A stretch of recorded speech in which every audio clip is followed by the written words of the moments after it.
Many things go into high achievement. I want to talk about the role of inspiration. Here's the deal about inspiration. It works in a very intriguing and particular way.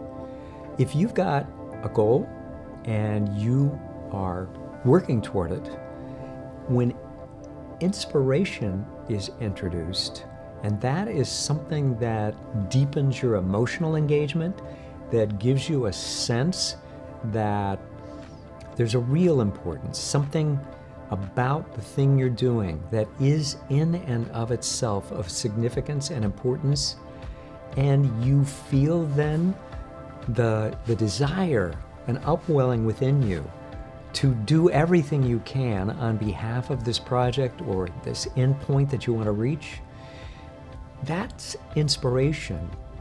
And here's what researchers have found. They found that inspiration has a powerful effect on what people can achieve, both in teams and individually. And here's the really most intriguing thing that all of this research has uncovered, and that is that inspiration helps anybody. But inspiration helps those who have skills, like accomplished, well-developed skills in the area that they're working. Those people make the most of the inspiration. So it says that being inspired alone is good, because inspiration is different from being emotionally high or emotionally excited. There's something enduring about inspiration. If something inspires you, it continues to feed you each time you tune back into it. It's not something that has to do with a particular situation or a particular emotional high or an event where there's a lot of excitement. Most everybody likes to be at an event where there's enthusiasm and excitement, and you even like going to a ball game of some kind and yelling your head off when you know there's no deep significance about it. You just like that process. Inspiration is different from that.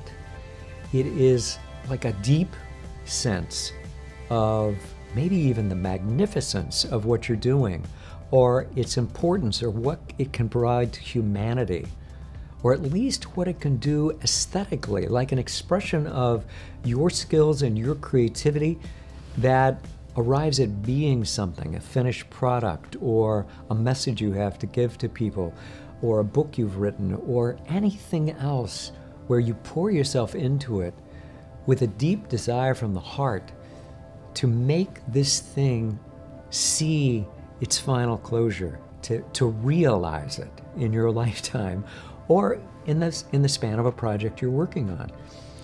And it's this thing about your having more skills.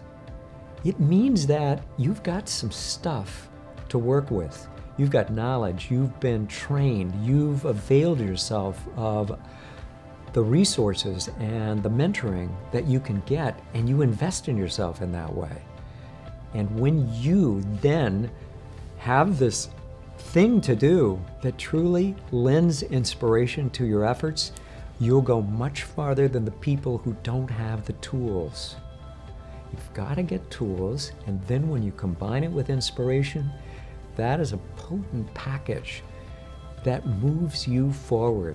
And this research is solid and dependable. This is the real stuff.